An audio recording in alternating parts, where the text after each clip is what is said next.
स्वरागिनी अंतःकरण की कलम से जुड़ने वाले सभी श्रोताओं को नमन।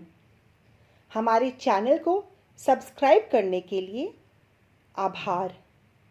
हम प्रयत्न करेंगे कि आप सबका बहुमूल्य समय आनंदमय हो।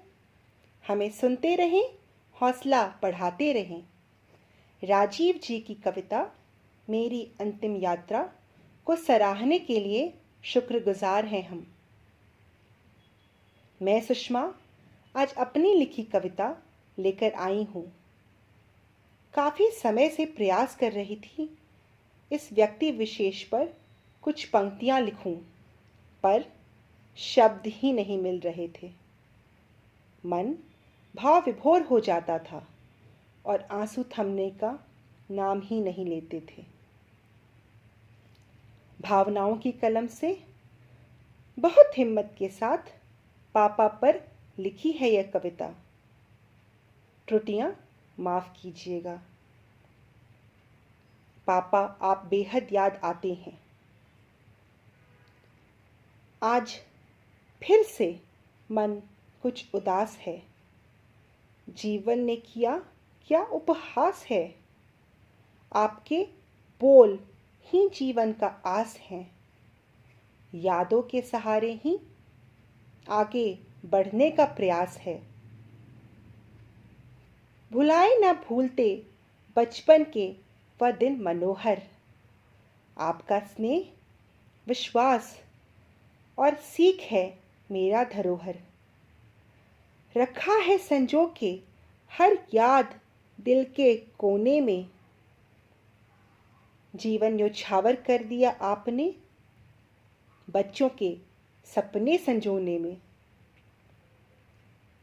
आपकी स्नेहमयी छवि और शीतल काया तरवर थी ऐसी जो रेगिस्तान में भी देती थी छाया। कठिन परिश्रम कर जीवन भर आपने था जो कमाया, हम बच्चों पर ही लगाया। हम में आपका जग था समाया। पुत्री अपने पिता के सिर का ताज होती है। उनकी नज़र में वह हीरा और अनमोल मोती है। थोड़े से भी इनके तकलीफ को सहन नहीं कर पाते हैं।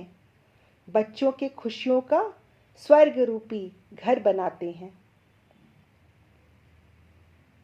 न अपने बारे में कभी सोचते हैं, न खुद के लिए कुछ बचाते हैं। पापा आप बेहद याद आते हैं। पापा आप बेहद याद आते हैं। कभी सोचा न था जीवन ऐसा भी मोड़ेगी रुख। आपके जाने का अब तो हर समय रहेगा यह दुख। लिखते लिखते यह आंखें फिर से है भर आई। कोई अपना ही समझ सकता है यह दर्द की गहराई। आप हिम्मत थे, ताकत थे और थे हमारे जीवन का सहारा। आपका गुणगान करना मुमकिन नहीं, वह तेज था इतना न्यारा। सच, साहस और उदारता के एक संगम थे प्यारा। गुरु, पिता, दोस्त, भाई, आप सर्व थे हमारा। पिता को खोना एक अधूरेपन का एहसास है। मृत्यु एक उपहास है, ना इसके लिए कोई खास है। जीवन एक मंच है, आगे बढ़ने का प्रयास है। पापा आप बेहद खास हैं, यादों में हमेशा पास हैं। धन्यवाद। स्वस्थ रहिए, खुश रहिए।